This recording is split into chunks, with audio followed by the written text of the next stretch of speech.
So, darkness is a very present theme throughout the Bible. Different authors use darkness various ways to communicate various things. Some use darkness to describe the absence of light. Others use it to describe a lifestyle of walking in sin. And others use it to warn of the darkness of judgment that is coming for all who do not know Jesus. But one author wrote a psalm that many people throughout history have understood as one of the most articulate descriptions of experiencing the darkness of sorrow and depression. This description is found in Psalm chapter 88.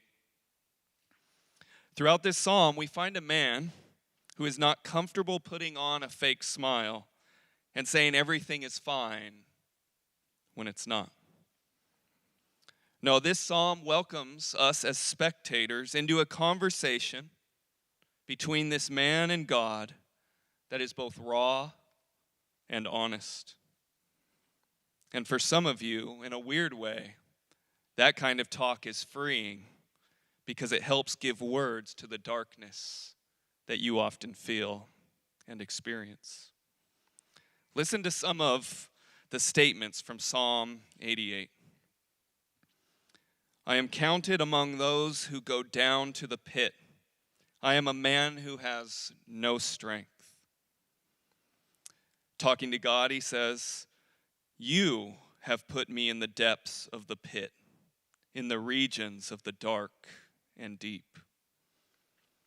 Even his friends had abandoned him, and he cries out to God by saying this, you have caused my companions to shun me. You have made me a horror to them.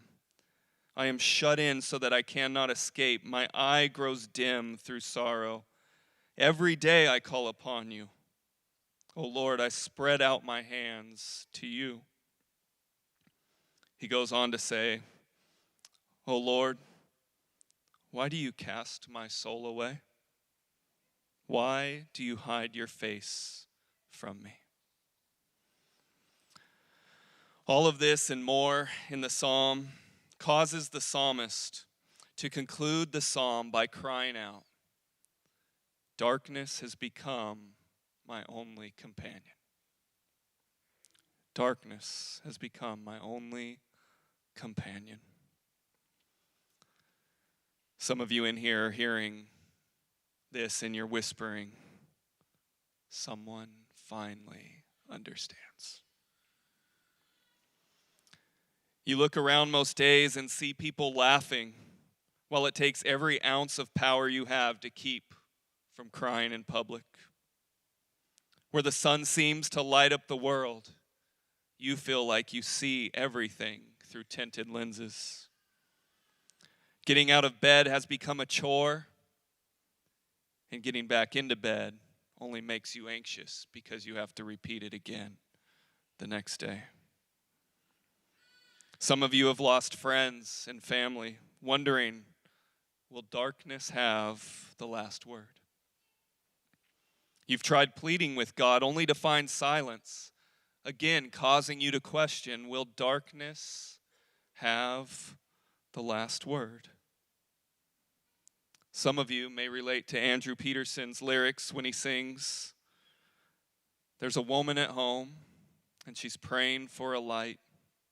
My children are there and they love me in spite of the shadow I know they see in my eyes. The internal wounds of abuse, broken relationships, and even your own sins that have hurt others leave you wondering, will darkness have the last word? I know it can feel like that. And we know that the psalmist feels like that. But there's also someone else who understood the weight of darkness. And rather than hiding in it, he entered into it so we can know that we aren't alone. Jesus, being God in the flesh, dwelled in unapproachable light for all eternity. knowing no darkness, only the light of love and fellowship with his Father. And yet he saw the plight of his people, and he heard their cries. He saw their sorrows, leading him to put on a body and come down into this world. He came to overcome this darkness with his light, with his glory. John 1, 4-5 says, "In him was the light of life, and the life was the light of men. The light shines in the darkness, and the darkness has not overcome it." One day, Jesus was at this huge festival, this massive party, and he stood up and he proclaimed to all the people, he said, "I am the light of the world. Whoever follows me will not walk in darkness, but will have the light of life." It truly looked like the light of life was doing everything to shine his light and dispel the darkness. He was giving light to blind eyes. He was giving new life to those imprisoned in the darkness of their sin, and even calling the dead out of dark tombs and into the light of life. It really did appear as if the light was pushing back the darkness. And yet, a twist in the story occurred.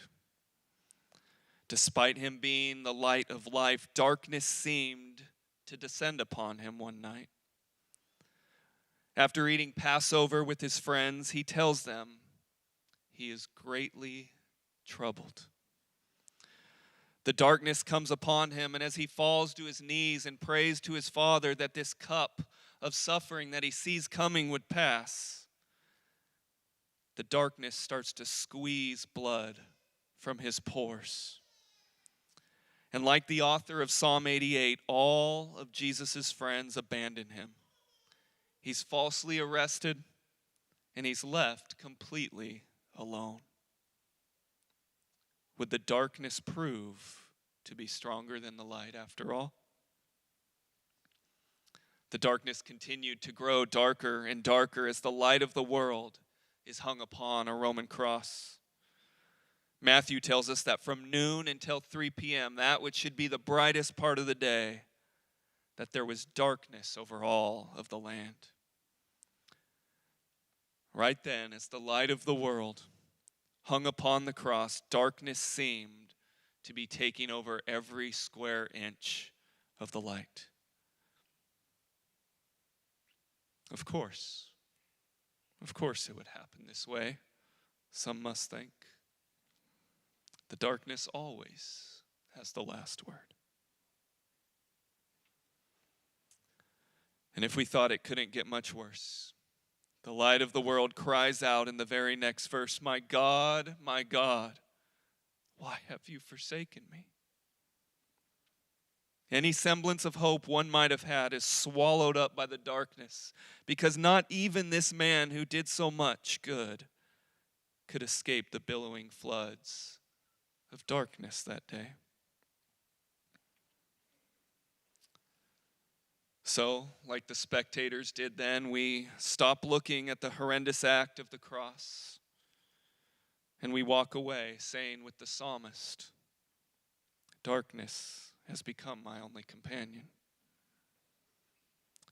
Darkness always seems to have the last word. Darkness seems to have extinguished the light of life and any spark of hope.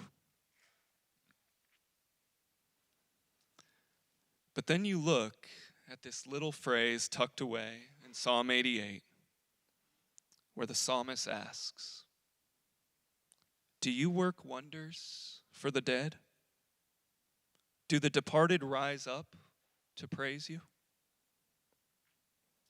And so my question for us tonight is, does darkness really have the last word? My question for the Lord is, does it, O Lord?